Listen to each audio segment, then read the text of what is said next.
A'udzu billahi minasy syaithanir rajim.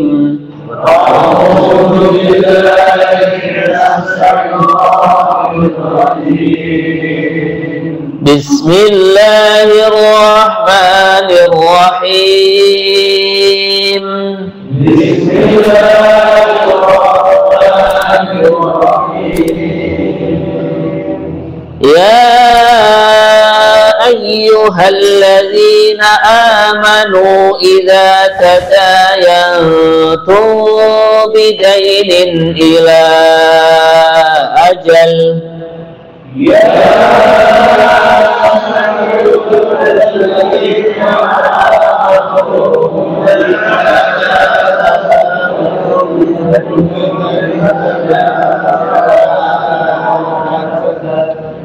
di sini ada 3 mat yang kita panjangkan, 4 harokat. Pertama ya, ini mat jaiz munfasil ya, walaupun tulisnya gandeng itu aslinya itu pisah itu ya.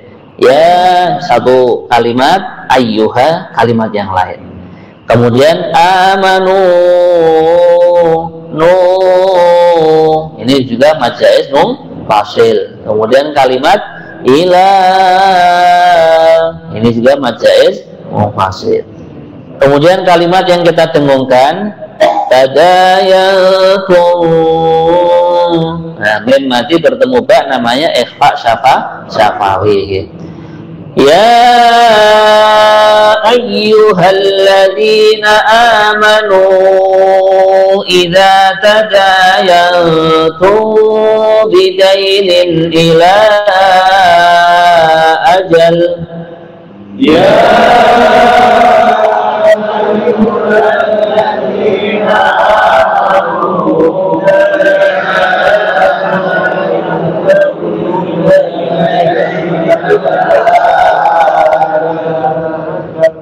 ila ajalin musamman faktubuh. Ila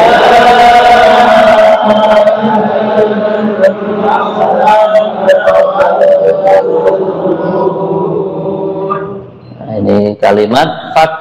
Nah, ini ada huruf kaf ya, ada suara hamzahnya ya. Fak mengatakan ya.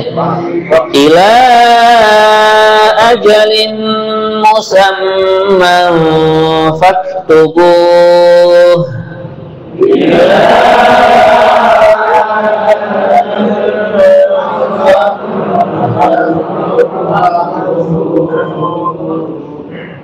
Wal yaktub bainakum katibun bil adl.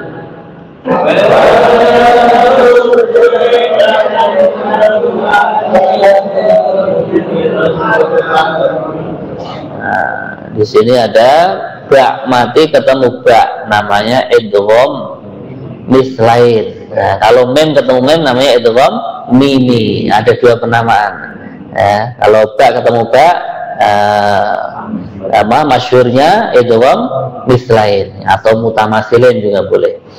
Wal yaktub bainakum katibun bil adl.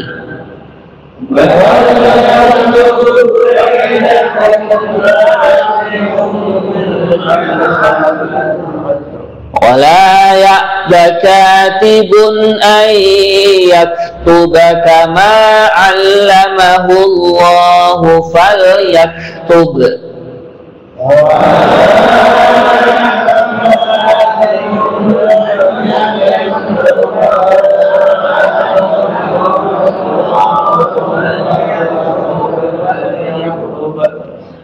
Nah, ini namanya qalqalah ya. Fal yaktub, tub mengatakan ya. Kama 'allamahu Allahu fal yaktub.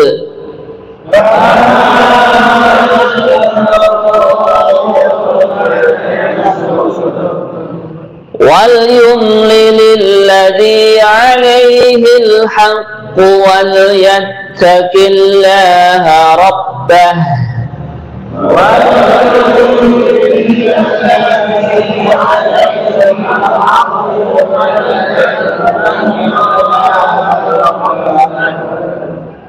وَلْيَتَّقِ اللَّهَ رَبَّهُ وَلَا يَبْخَسْ مِنْهُ شَيْئًا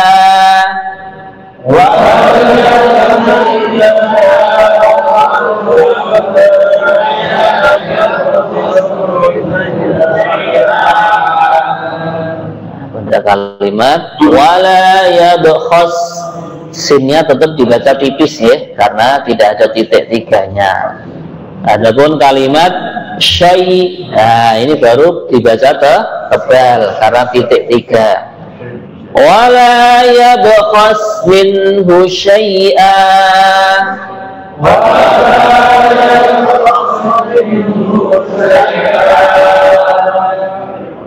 fa in kana alladhi 'alayhi al-haqqu safihan aw dha'ifan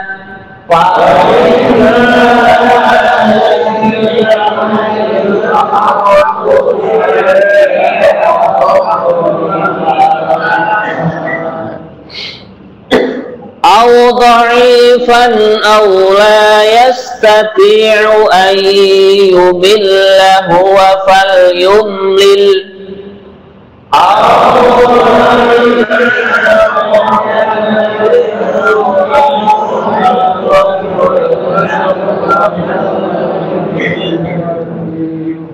أن يمل هو فليملل وليه بالعدل.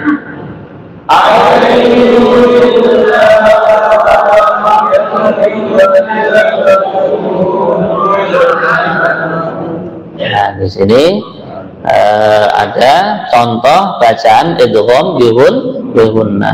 Ai di sini nun mati berjumpa dengan ya, ayyubillahu wa falyumlil waliyuhu bil adl.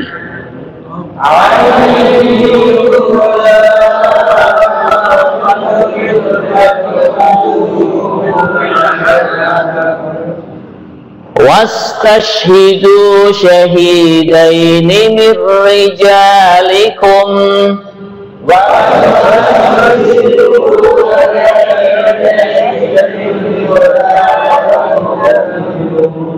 Nah, di sini berkumpul dua sin ya. Yang pertama sin tipis, ya, was, kemudian tash, nah, sinnya tebal di sini.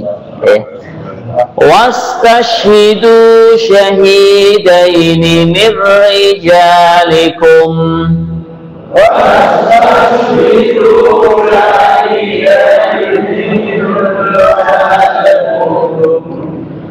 فَإِنْ لَمْ يَكُونَا رَجُلَيْنِ فَرَجُلٌ وَامْرَأَتَانِ مِمَّنْ تَرْضَوْنَ.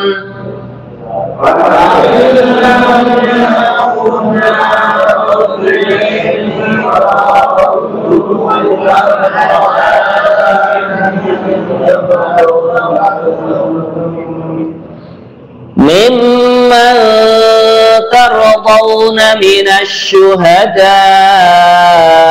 أن تضل إحداهما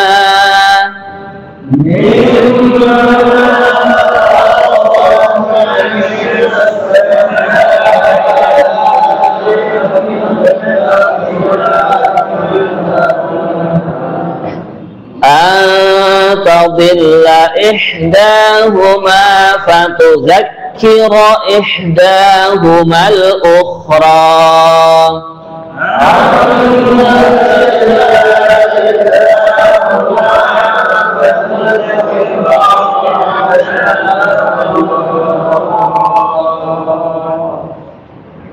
ولا يأبى الشهداء إذا ما دعوا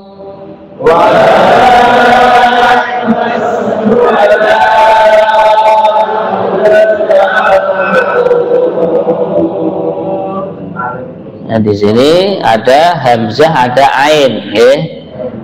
Kalau hamzah biasa. Asyuhada'u idza. Kemudian du'u ain, ini agak ke dalam, tenggorokannya agak ke dalam ya. Wala ya'bas syuhada'u idza ma du'u.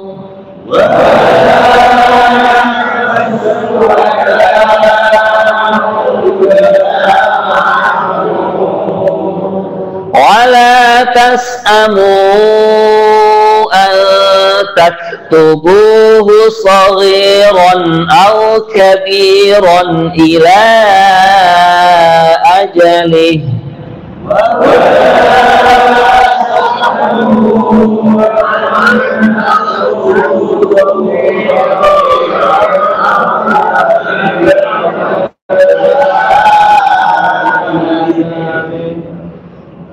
Dzalikum aqsatu 'indallahi wa aqwamu lisyhadah.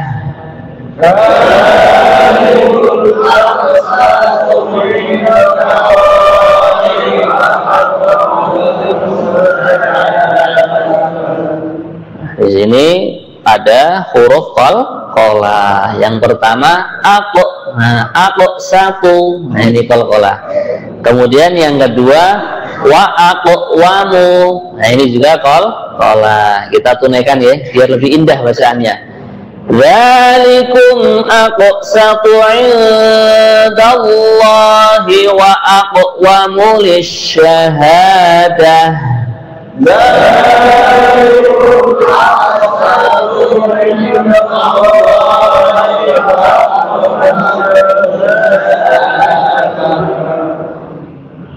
Wa aqwamu lisyhadati wa adna alla tartabu illa an takun.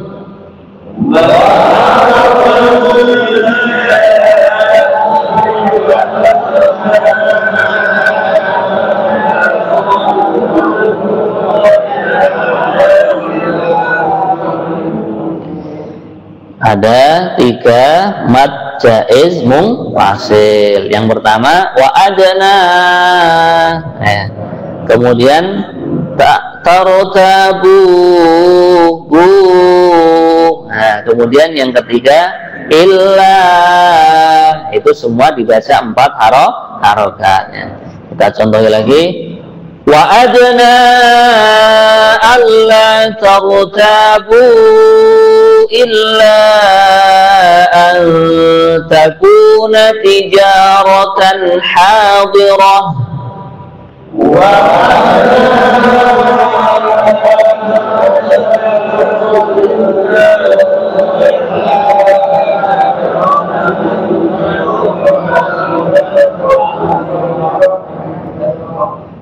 Tijaratan hadiratan tudirunaha bainakum.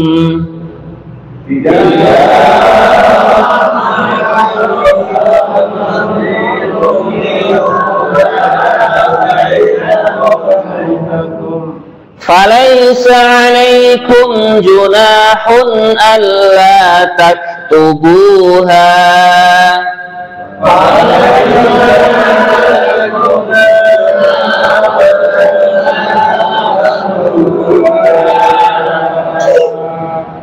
Wa ashhidu idza tabaya'tum.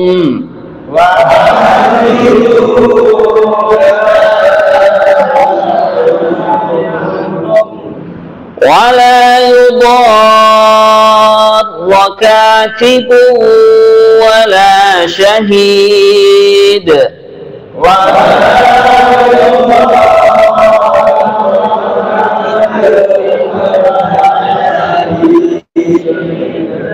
Nah, ini ada contoh mat panjang sampai 6 harokat, seperti kalimat waladhdallin.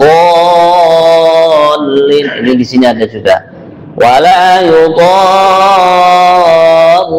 katibun. Nah, ini juga mendengar ya. katibun wa la yudarra katibun wa la syahid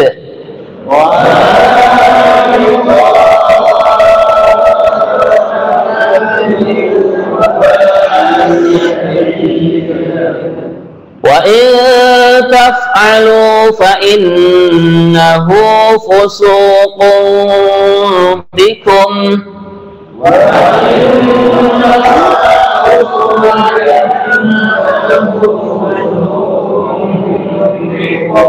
wattaqullah wa yu'allimukumullah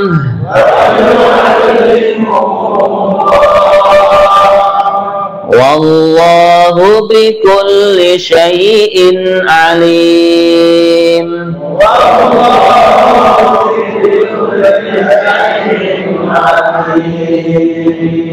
Shadaqallahul azim.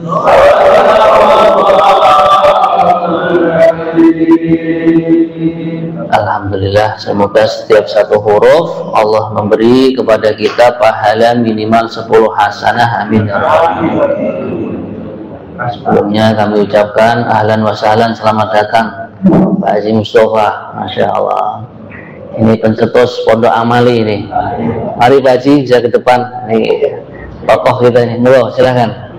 Monggo. Masya Allah. Nah, ini tokoh Pondok Amali ya. Sehat ya, barakallah. Moga aturan. Kita jelaskan penjelasan makna dan juga tafsirnya. A'udzu billahi minasy syaithanir rajim. Bismillahirrahmanirrahim. Ya ayyuhalladzina amanu idza tadayantum bidainin ila ajalin musamman faktubuh. Ayat ini dinamakan ayat mudayanah, ayat tentang utang. Ini ayat terpanjang ini ya. Tentang utang lagi, masih muamalah lagi ini ya. Nah, di antara masalah utang piutang, nanti di ayat-ayat berikutnya ada lagi ayat tentang warisan ya, mawaris. Di antara hikmahnya yang menjelaskan kok langsung Allah sendiri dalam firman-Nya di Al-Quran ya, karena ini saking pentingnya, dalam artian Allah mau wanti-wanti gitu. Urusan utang piutang ini juga dikatakan kalau orang punya utang kok tidak bayar, nah ini walaupun mati syahid, rohnya itu tidak diterima oleh Allah. Nah ini sebenarnya sangat menguntungkan untuk teman-teman yang di bank itu, biar nasabahnya enggak bangkrut ya. Biar lancar itunya, apa namanya, kreditnya itu, angsurannya bayarnya itu biar lancar. Di sini Allah berfirman, wahai orang-orang yang beriman, apabila kalian melakukan utang piutang untuk waktu yang ditentukan, hendaklah kalian menulisnya. Nah ini jadi perintah Allah. Memang di sini aslinya kalau perintah itu menunjukkan makna wajib. Hanya saja ada dalil-dalil yang lain ya, seperti dalam usul fikih al aslu fil amri lil wujub illa ma dallat dalilu ala khilafihi gitu. Aslinya kalau perintah dalam Al-Quran, dalam hadis ini menunjukkan makna wajib, kecuali ada dalil oh itu bukan wajib tapi ini sunnah gitu. Nah di antaranya ini Allah berfirman faktubu, kalian tulis. Kalau punya utang itu ditulis. Ya, menulis hutang apakah wajib? Nah, di sini jawabnya adalah sunnah. Ya, sunnah. Ya. Nah, di antara hikmahnya biar kita itu teringat kalau saya punya utang, saya janjinya nyaur di bulan ini tanggal sekian, hari sekian, hari ini gitu. Mungkin bahkan ya jamnya. Maka di sini kita tulis ila ajalin musamma faktubu, kata Allah SWT. Jadi tulislah. Bahkan sebagian masyayikh kita mengarahkan, memberikan arahan ya, kalau kita mau tidur, itu catatan utang itu kalau bisa diletakkan di bawah bantal. Karena kita nggak tahu ya, kalau kita tidur bangun-bangun sudah di kuburan. Nah, nanti yang meneruskan bayar angsuran atau bayar utang kita adalah ahli waris. Itu tertibnya seperti itu. Ya paling tidak itu ada pemberitahuan lah kepada istrinya, kepada anaknya, atau diwasiatkan, nah ini bapak punya utang, nanti ini kelihatannya sakitnya kok sudah mendekati sowan kepada Allah, tapi saya minta kepada Allah semoga jenengan semua panjang umur Pak ya. Amin ya. Panjang umur biar bekal yang dibawa ke akhirat lebih banyak lagi. Nah, jadi wasiatkan kepada saudaranya, atau misalkan malu kepada anak, kok bapak punya utang, ya paling tidak kepada istri lah. Begitu juga dalam keluarga, bila mana terjadi kematian ya, salah satu keluarga ada yang wafat, maka di sini keluarganya itu bertanya kepada para hadirin hadirat yang bertakziah, menyaksikan, wahai saudara-saudariku, kami sebagai ahli waris dari bapak almarhum atau ibu almarhumah, bila mana dalam hidupnya ada utang piutang, sewa menyewa yang belum ditunaikan, kami sebagai ahli warisnya siap bertanggung jawab gitu. Bahkan itu biasanya kalau ini ya diiklankan ya, sebelum almarhum atau almarhumah jenazahnya digotong menuju kuburan, itu diiklankan sebaiknya itu. Biar nanti kalau seandainya ada utang piutang, ada hak-hak yang belum ditunaikan, ahli warisnya bisa menunaikan, bisa membayar, sehingga almarhum atau almarhumah yang sudah dibawa ke kuburan dalam keadaan tenang rohnya itu. Karena itu juga dicontohkan ketika baginda Nabi Muhammad SAW, beliau wafat, beliau punya utang kepada orang Yahudi gitu ya.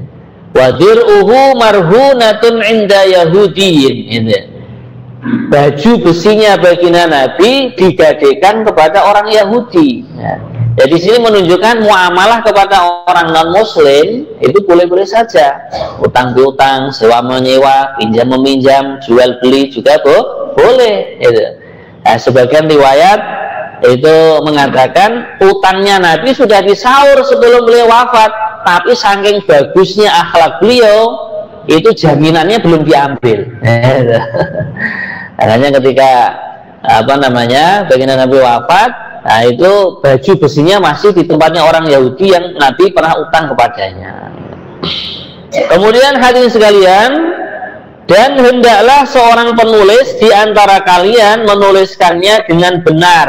Nah, ini istilahnya kalau bagian teller ya, yang bagian tulis menulis atau bagian marketingnya, ini hendaklah dipilih orang yang adil. Pak Fulan bin Fulan, akad jual beli secara kredit kepada bank atau kepada koperasi, jaminannya ini ya, ditulis biar tidak terjadi hal-hal yang dikatakan korupsi atau menipu dan lain sebagainya. Malah dipilih orang yang adil. Orang yang adil itu ya tentunya akan diketahui sifatnya dengan diuji. Nah, sebagai pimpinan koperasi, pimpinan perbankan misalkan ya, menguji dulu. Atau sekarang mungkin diberi pelatihan, kemudian disuruh terjun, nanti akhirnya dari situ akan diketahui ini orang jujur benar atau tidak. Hadirin sekalian, berikutnya janganlah penulis menolak untuk menulisnya sebagaimana Allah telah mengajarkan kepadanya, maka hendaklah dia menuliskan. Nah, jadi ini termasuk kunci keberhasilan perbankan itu katanya begitu. Pokoknya orang itu muamalah biar berhasil itu ditulis. Itu bekerja, berdagang, beternak, petani, nah ini ditulis. modalnya sekian, untungnya sekian. Nah, kan kalau ada orang bilang itu biar berhasil apa? Orang bekerja itu kan untuk mendapatkan hasil, walaupun 100 rupiah, usahakan dapat untung. Ya. Makanya untuk mengevaluasi kerja kan ditulis semua. Ini untuk gaji karyawan sekian, untuk uang transportasinya sekian, ya. Kemudian untuk bayar listrik, nah, bahkan mungkin ada konsumsi, ditulis, nanti dikalkulasi, dihitung-hitung lagi. Nah, gitu.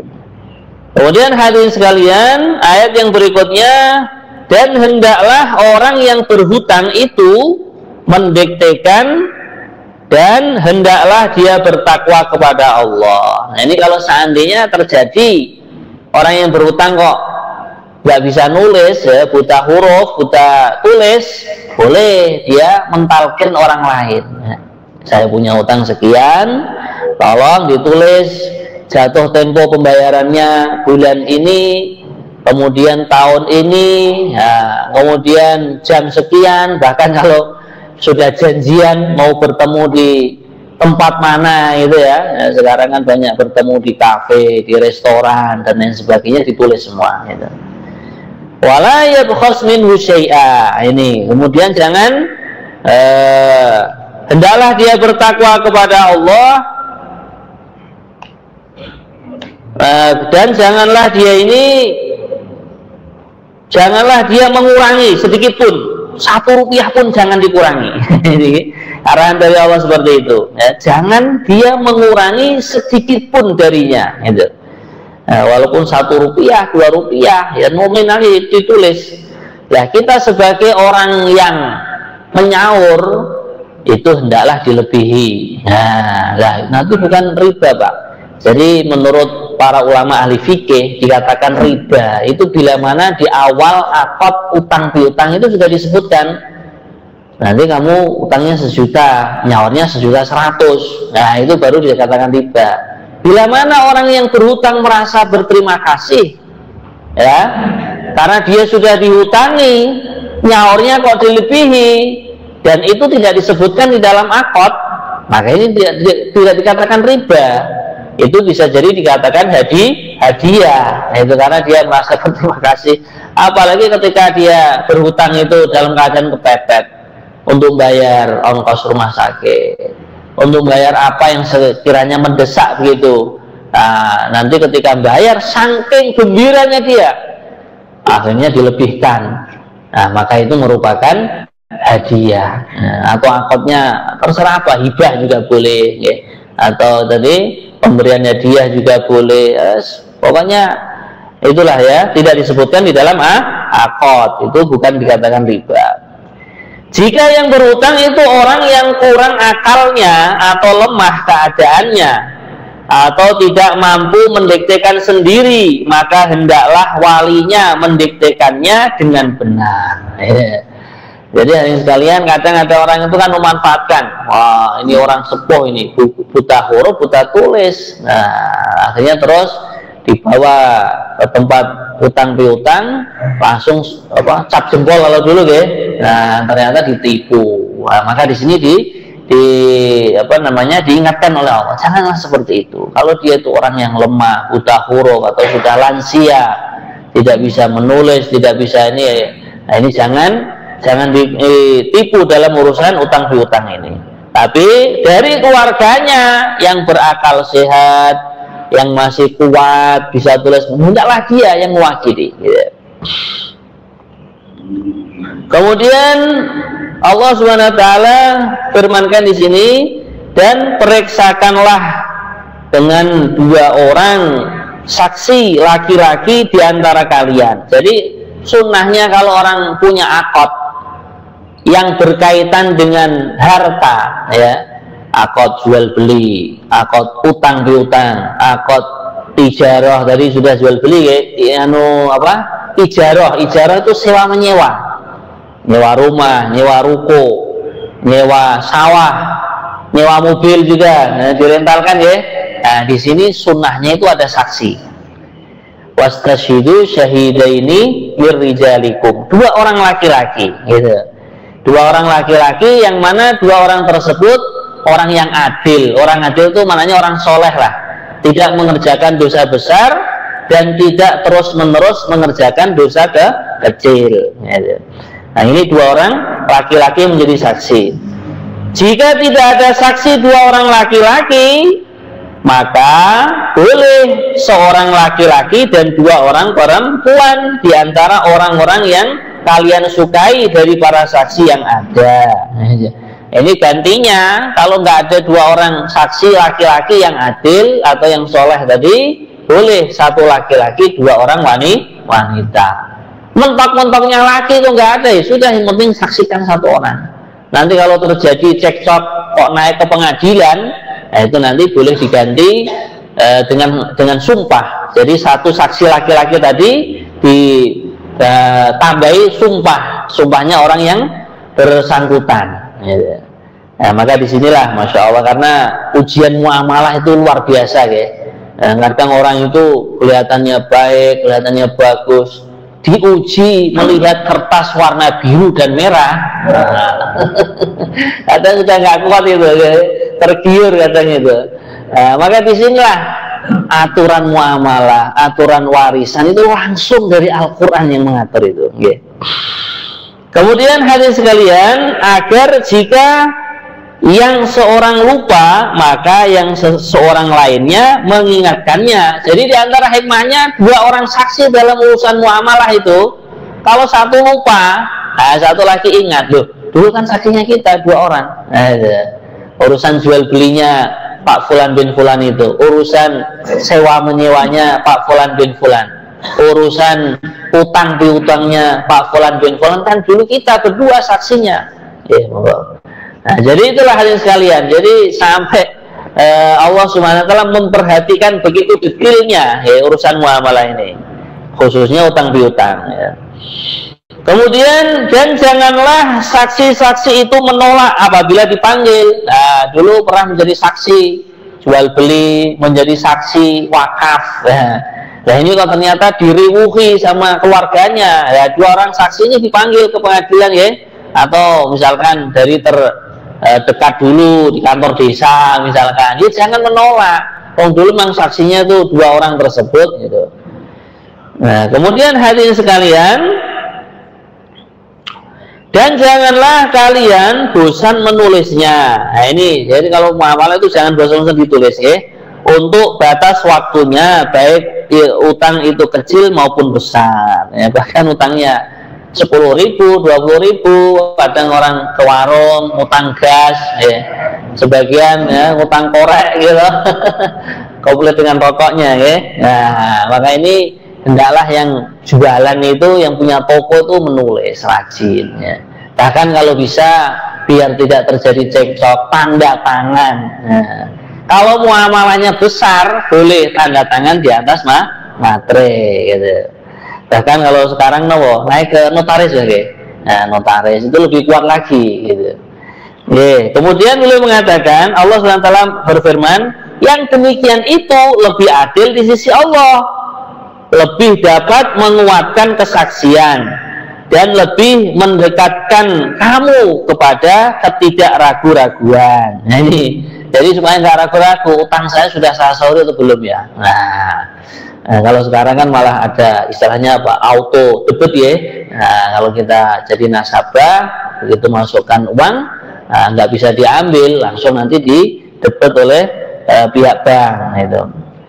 Dan lebih mendekatkan kamu kepada ketidakraguan, kecuali jika hal itu merupakan perdagangan tunai yang kamu jalankan di antara kalian. Nah, kalau perdagangan tunai kan sudah jelas. Ini menyerahkan mabik, benda yang dijual, pembeli menyerahkan duitnya atau menyerahkan barterannya, ya, misalkan tukar tambah mobil baru dengan mobil bekas, cash bayarnya, ya. Ini mobil bekasnya dihargai berapa, kemudian mobil barunya berapa, kurangnya berapa, dibayar cash. Nah, maka ini sebenarnya tidak perlu untuk disaksikan dan lain sebagainya. Tapi kalau seandainya disaksikan juga baik, karena menghindari fitnah tadi, menghindari tuduhan-tuduhan, ya. Nah, kemudian Allah Subhanahu wa taala firmankan, maka tidak ada dosa bagi kalian jika kalian tidak menulisnya. Maka di sini tadi kan sebenarnya Allah perintah untuk menulis.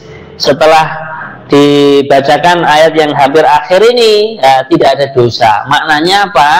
Ya, menulis dalam urusan utang piutang, urusan ijarah, urusan ngangsuran tadi ya, ini tidak ada kewajiban sebenarnya. Cuman dihukumi sunnah, karena di sini langsung difirmankan oleh Allah seperti itu. Dan ambillah saksi apabila kalian berjual beli. Lah ini, nah, tadi utang piutang disarankan oleh Allah untuk mengangkat saksi. Begitu juga dalam urusan jual beli. Ini kadang kalau tidak disaksikan, anaknya tidak tahu kalau tanahnya sudah dijual sama bapaknya, sama ibunya.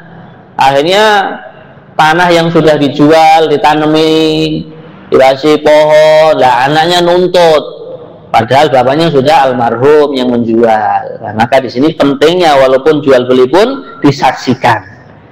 Dan janganlah penulis dipersulit, dan begitu juga saksi. Ya, ini misalkan pihak penjual atau pembeli sudah ingin mengambil atau membuat saksi. Nah, terus jangan dipersulit, ya sudah dikasih hak, itu hak dia, itu diberikan haknya.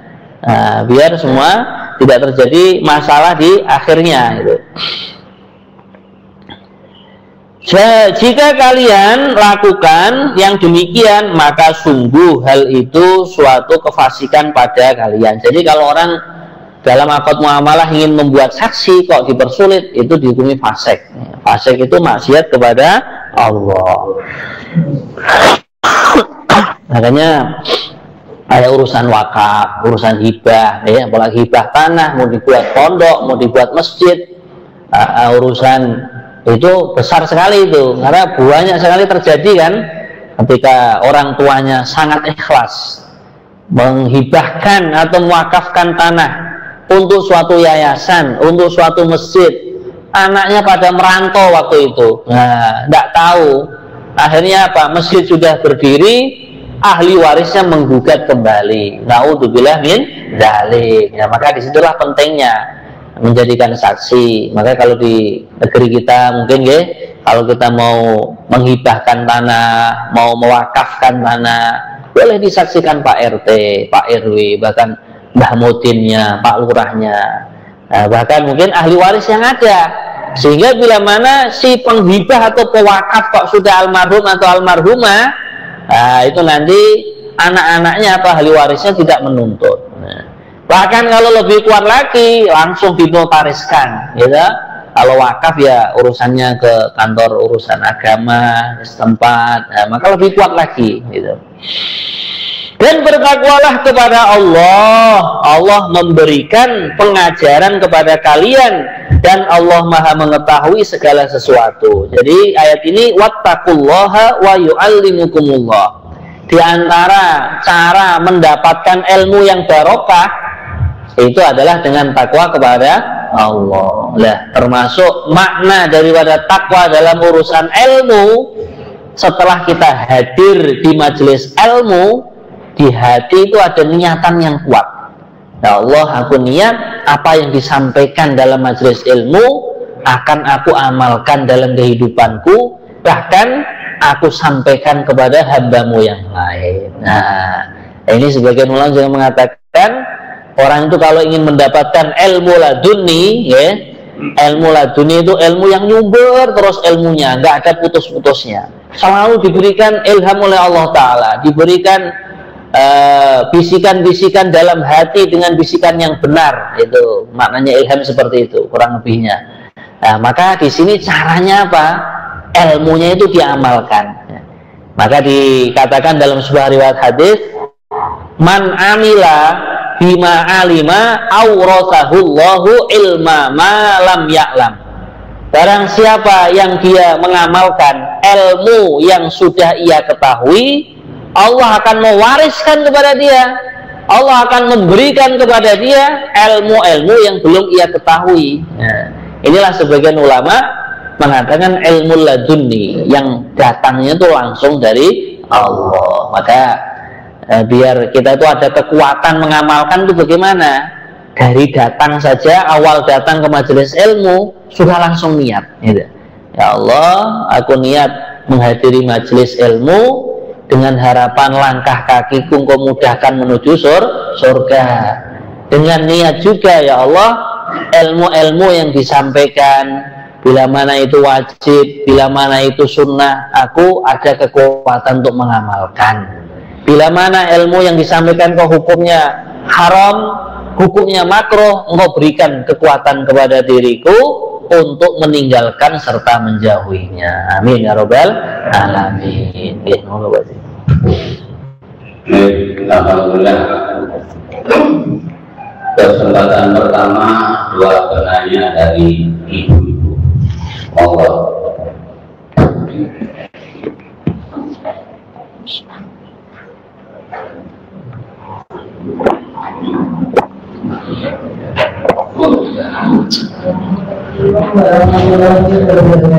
Waalaikumsalam warahmatullahi wabarakatuh. Iya, monggo. Iman itu sabar dan toleransi. Mohon untuk dijelaskan dan diberi contoh. Itu saya tanyakan atas jawabannya. Terima kasih. Assalamualaikum warahmatullahi wabarakatuh. Waalaikumsalam warahmatullahi wabarakatuh. Jadi iman itu sabar dan toleransi. Di antara maknanya, namanya iman itu kan sudah pernah kita jelaskan, qaulun bil lisan, mengatakan dua kalimat syahadat dengan lisan. Kemudian tasdikun bil jinan, membenarkan di dalam hati. Jadi di dalam hati kita itu betul-betul keyakinannya itu mantap, nggak ada ragu-ragunya lagi. Contohnya keyakinan yang mantap, Allah itu ada. Maka sebagian ulama itu kan membuat syiaran dengan Allah wujud kita bako, gitu. Nah ini sebenarnya kan pelajaran itu untuk terus diulang-ulang. Nah sebagian teman-teman dari NU kan biasanya sebelum sholat ada pujian itu, nah itu sebenarnya itu tadi supaya menancapkan pelajaran iman, sifat-sifat Allah itu terus diulang-ulang sehingga menancap. Yakin adanya surga, yakin adanya neraka, yakin adanya malaikat-malaikat Allah. Nah ini meyakinkan dalam hati dengan sebenar-benarnya, namanya tasdikun bil jinan. Kemudian wa amalun bil arkan, mengamalkan dengan anggota tubuh. Contohnya mata. Ini digunakan untuk apa? Allah ciptakan mata untuk baca Al-Quran, memandang dengan pandangan kasih sayang, istri mandang suami dengan pandangan mengagumkan, suami mandang istri, para amirnya dalam rumah tangga adalah suami, dipandang dengan kasih sayang. Seorang ayah, seorang ibu mandang ayah anaknya dengan pandangan kasih sayang. Nah ini, jadi diamalkan. Kemudian juga tangan, kaki, ini tangan ini digunakan untuk muter tasbih misalkan, untuk membuka lembaran-lembaran mushaf Al-Quran, untuk mengulurkan sedekah, mengulurkan infak. Nah, digunakan yang baik-baiklah istilahnya. Nah, itu namanya amalun bil arkan. Jadi itu kita kerjakan pun dengan kesabaran, karena kadang orang itu melangkah ke masjid, melangkah ke ini, kadang itu terjadi sifat bosan. Ya, kadang itu. Maka di sini termasuk ujian. Maka tetap kita sabar, kita kerjakan. Begitu juga meninggalkan maksiat itu kadang ya perlu kesabaran. Kita sudah usaha meninggalkan hal-hal yang negatif, ternyata ada saja cobaannya yang menggoda. Maka tetap kita sabar. Begitu juga kadang orang sudah beriman kepada Allah, sudah bertakwa kepada Allah, malah masalahnya bertubi-tubi. Masalah ekonomi, masalah famili, keluarga, masalah kemasyarakatan. Nah, maka di sini pun kita perlu sabar ketika diuji oleh Allah. Baik ujian kembali kepada pribadi kita, kembali kepada keluarga kita, atau kembalinya kepada masyarakat. Itu kita sabar. Tetap kita di jalur yang lurus, jalur yang diridhai oleh Allah, yang diajarkan oleh yang mulia baginda Muhammad SAW. Nah itu sabar, Nah, kemudian toleransi ini boleh kalau dalam agama itu dikatakanlah kita itu kerjasama, ta'awun, Ada juga perintahnya, wa ta'awanu 'alal birri wat taqwa. Kalian semua bekerja sama dalam urusan takwa. Ya, misalkan kita punya tetangga non muslim, tetangga yang ini, ya kita ada toleransinya kan. Akan tetapi itu tadi toleransinya pun ada batasannya. Misalkan kita tidak menyakiti tetangga walaupun dia ini belum sholat, walaupun dia ini bahkan non muslim, ya itu kan ada batasan-batasannya.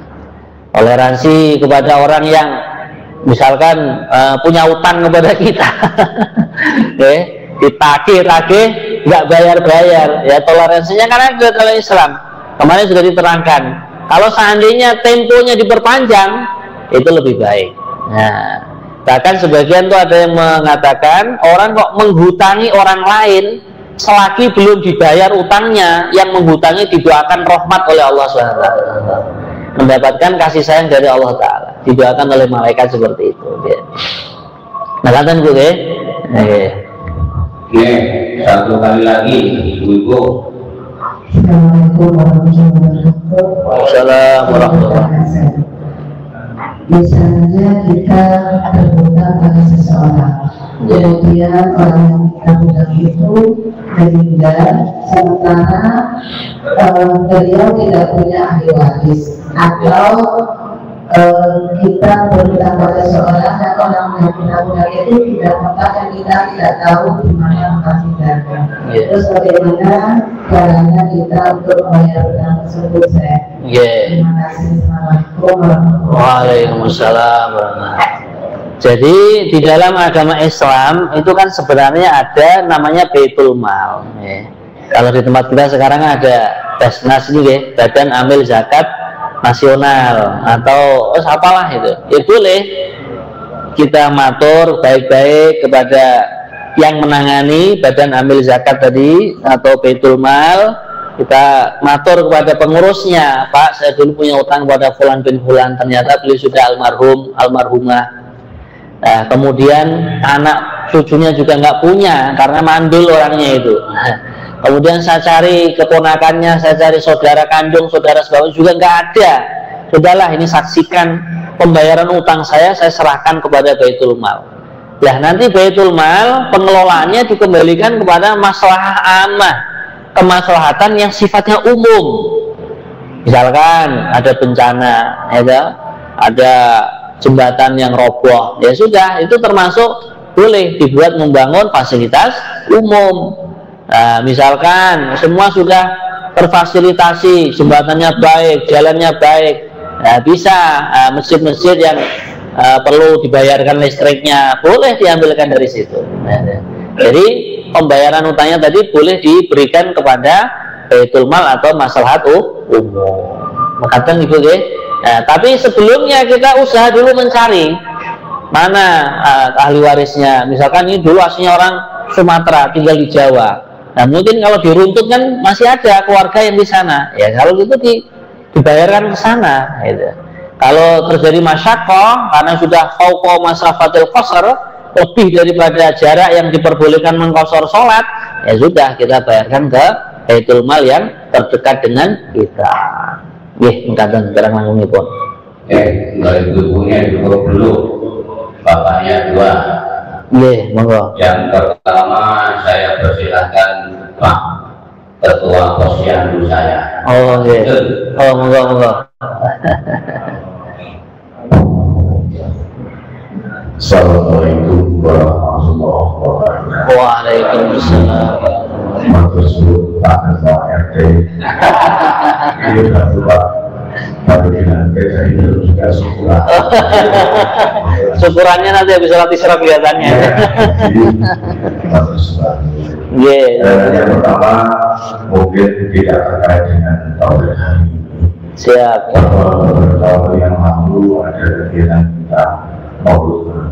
Siap. Namun ada suara-suara sumbang yang macam-macam. Nah, yang kami tanyakan sebenarnya duduk masalahnya bagaimana agar tidak jelas. Yang kedua terkait dengan itu, adakah mungkin dalil dan sebagainya sehingga kita itu lebih mantap Siap. Dan yang ketiga, di sana di Jazirah Arab, apakah ada kegiatan yang semacam ini? Yang kedua terkait dengan topik hari utang piutang. Dan ini ada beberapa institusi yang saat ini bila ahli warisnya yang hutang itu meninggal itu dinyatakan lunas karena sudah ditanggung dengan asuransi. Apakah ini benar langkah ini baik untuk institusinya maupun yang berbeda? Terima kasih. Saya kira itu. Assalamualaikum warahmatullahi wabarakatuh. Waalaikumsalam. Jadi pertanyaan yang pertama mengenai Maulidun Nabi. Nah, ini masih ada saja hiruk pikuk ya. Ada yang mengatakan bid'ah, ada yang mengatakan tidak benar. Kalau di dalam Al-Quran itu sudah dijelaskan ya. Qul bi fadlillahi wa bidzalika falyafrahu huwa khairum mimma yajma'un. Yang artinya katakanlah wahai Muhammad, bi fadlillahi dengan anugerah Allah, wa bidzalika dengan hal tersebut falyafrahu hendaklah mereka gembira. Jadi ulama yang memperbolehkan bahkan menganjurkan untuk membuat Maulidun Nabi itu mengambil dari ayat ini ya. Ayatnya langsung dari Al-Quran. Dan sekarang apakah ada anugerah yang lebih besar, karunia Allah yang lebih besar melebihi kelahirannya yang mulia Nabi besar Muhammad SAW? Jawabnya tidak ada. Karunia yang paling besar ya wujudnya lahirnya Rasulullah. Karena ada hadis yang menerangkan lagi, laulaka ya Muhammad ma khalaqtul aflak. Kalau bukan karenamu wahai Muhammad, aku tidak menciptakan dunia ini. Nah, maka berarti kan wujudnya kita, wujudnya panjenengan dapat nikmat, pernah menjabat ini, pernah menjabat itu, dimuliakan orang karena berkah daripada maulid atau lahirnya baginda Nabi Muhammad SAW. Ya sepantasnya, selayaknya kita bergembira memperingati hari kelahiran Nabi Muhammad SAW. Nah, sekarang itu kan apa-apa kan diperingati kan hari guru. Wah, baru saja kemarin ya. Nah, bahkan ada namanya hari pahlawan tanggal 10 November. Karena apa namanya para pahlawan yang di saat itu berjuang mengusir penjajah, mengusir orang yang menindas, diperingati. Ya toh, apalagi ini baginda Nabi Muhammad SAW. Beliau nanti akan memberikan syafaat kepada kita. Amin ya. Nah, maka di sini seperti itu dalilnya ulama yang menganjurkan untuk membuat Maulidun Nabi. Kemudian secara hadis itu jelas Abu Lahab ya, Abu Lahab itu pamannya Nabi yang kafir toh, nggak mau iman kepada Nabi. Nabi begitu lahir di hari Senin, habis subuh, tanggal 12 Rabiul Awal, itu Abu Lahab saking senangnya punya keponakan baru, satu budak dimerdekakan. Nah, bentuk syukurannya itu budaknya dimerdekakan. Nah, maka setelah Abu Lahab itu nggak mau iman Nabi, bahkan setelah meninggal dunia, ada itu sahabat yang mimpi, gitu. Wahai Abu Lahab, apa yang diperbuat oleh Allah kepadamu di kuburan karena kamu gak iman sama keponakanmu yang bernama Muhammad ini gitu. Maka Abu Lahab itu menjawab, ya saya karena gak iman kepada ponakan sendiri, hari-hari saya disiksa oleh Allah. Hanya saja ketika hari Senin, karena saya pernah memerdekakan budak, senang demi rasa gembiraku terhadap lahirnya keponakanku, siksaanku itu diringankan oleh Allah. Nah, gitu. Nah, ini diantara dalil dari sejarah seperti itu. Kemudian dalil tentang hadis Maulid Nabi itu kan isinya kan zikir sholawat gitu.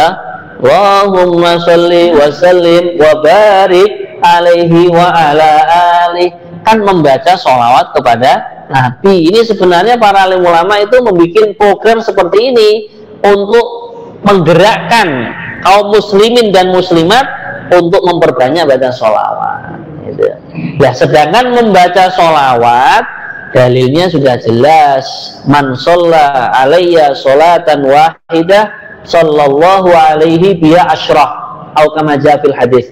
Barang siapa yang membaca sholawat sekali kepadaku, kata baginda Nabi, Allah akan membacakan sholat kepada dia. Nah, sholat kalau dari Allah akan merahmati dia minimalnya 10 kali. Nah, kemudian dalil lagi di dalam Al-Quran, innallaha wa malaikatahu yusalluna 'alan nabi ya ayyuhalladzina amanu shallu 'alaihi wa sallimu taslima. Sesungguhnya Allah dan malaikatnya membaca sholat kepada Nabi. Kemudian Allah merintahkan, wahai orang-orang yang beriman, kalian semua bersolawatlah kepada Nabi dan membaca salamlah kepada Nabi. Jadi perintahnya sudah jelas. Nah, maka disinilah alim ulama itu menganjurkan membuat acara Maulidun Nabi Sallallahu Alaihi Wasallam. Kemudian kalau dilihat kan acara Maulid Nabi, itu di situ ada saling memberi hadiah makanan, it'amut ta'am, nah, cuman ya itu tadi kita jangan sampai berlebih-lebihan lah ya. Mampunya kalau baca ke Maulid Nabi, mampunya nyembelih ayam ya sembelih ayam, kalau mampunya nyembelih kambing ya lebih baik lagi. Karena mengingati jasa-jasa yang mulia baginda Nabi Muhammad mengatakan Pak ya. Kemudian yang kedua tentang jaminan atau asuransi ya. Itu dalam Islam ada, itu namanya doman. Jadi doman itu kita kalau mau utang piutang, diragu-ragukan kira-kira mampu bayar atau tidak. Akhirnya saudara kita yang lain yang menjamin. Sudah, saya menjamin nanti kalau pamanku nggak bisa nyaur, saya yang menyaur. Nah itu boleh, dalam Islam boleh. Nah, maka itu kalau sekarang kan dibuat suatu kantor ya, asuransi. Kita istilahnya nabung atau istilahnya ya udahlah dianggap sedekah kepada asuransi itu. Nah nanti kalau kita meninggal dunia kalau punya utang, ganti dia yang membayar utang kita. Kata lagi, jadi dalam bahasa Arabnya itu doman tadi, jaminan, dari sisi selatan. Monggo. Tapi macam gede.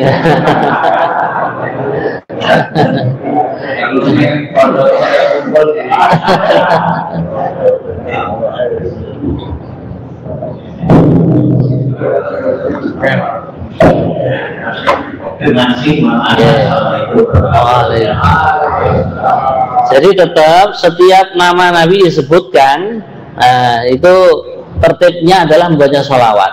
Karena itu tadi Nabi itu kan sudah orang paling loman, paling dermawan kepada umatnya, gitu. Bahkan nanti kalau kita mau membaca dalam kitab hadis itu, ketika di hari kiamat semua manusia di hari mahsyar itu hirup pikuk nggak karu-karuan.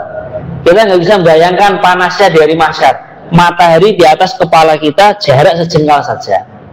Nah sekarang ini aja sudah pada merasa banyak kegerahan ya, yang dikatakan peneliti alam itu lapisan ozon sudah mulai membesar kan, untuk menghalau sinar matahari sudah mulai bocor, akhirnya panasnya nggak karu-karuan. Lah apalagi di mahsyar, akhirnya orang itu wari menuju Nabi Adam karena sebagai bapaknya seluruh manusia kan. Nabi Adam mengatakan saya nggak bisa mensyafaati. Larilah kepada yang lain, datang kepada kalimullah Nabi Musa, saya nggak bisa mensyafaati. Lari kepada Nabi Ibrahim, nggak bisa mensyafaati. Lari kepada Nabi Isa sebagai ruhullah, nggak bisa mensyafaati. Akhirnya terakhir kali larinya kepada yang mulia Nabi Muhammad. Maka di saat itu Nabi sedang sujud, Allah perintahkan irfa ra'saka sal tuqtoh syafiq tu syafa'. Wahai Muhammad, saatnya kamu angkat kepala, bukan munajat lagi di sini. Sekarang mintalah apa yang diminta oleh umatmu, berikanlah syafaat kepada mereka, niscaya mereka akan diberi syafaat atau pertolongan.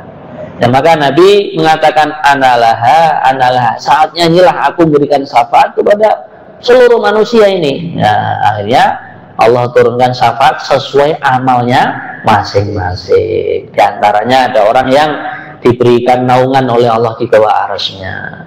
Termasuk yang diberikan naungan oleh Allah orang yang berjumpa karena Allah, berpisah karena Allah. Di sini kita bertemu karena Allah, membaca Al-Quran, mempelajari agama. Selepas ini berpisah karena Allah, karena niatannya mau menyebarkan ilmu kita.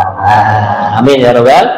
Makanya sepantasnya setiap nabi disebut kita langsung sallallahu ala Muhammad atau sallallahu alaihi wasallam. Kan hanya sebentar aja, tidak sampai 2 detik. Ya, ini misalkan kalau kita dengar pujian ya Allahumma sholli, itu kan ada seperti ya. Salat bil qulub itu ya paling enggak sallallahu ala Muhammad, sallallahu ala Muhammad ya. Kalau tidak bisa secara lisan boleh di dalam hati. Kata lagi kita baca doa kafaratul majlis. Subhanallah subhanallah hamdika asyhadu an la ilaha illa anta astaghfiruka wa atubu ilaik. Wassalamualaikum warahmatullahi wabarakatuh.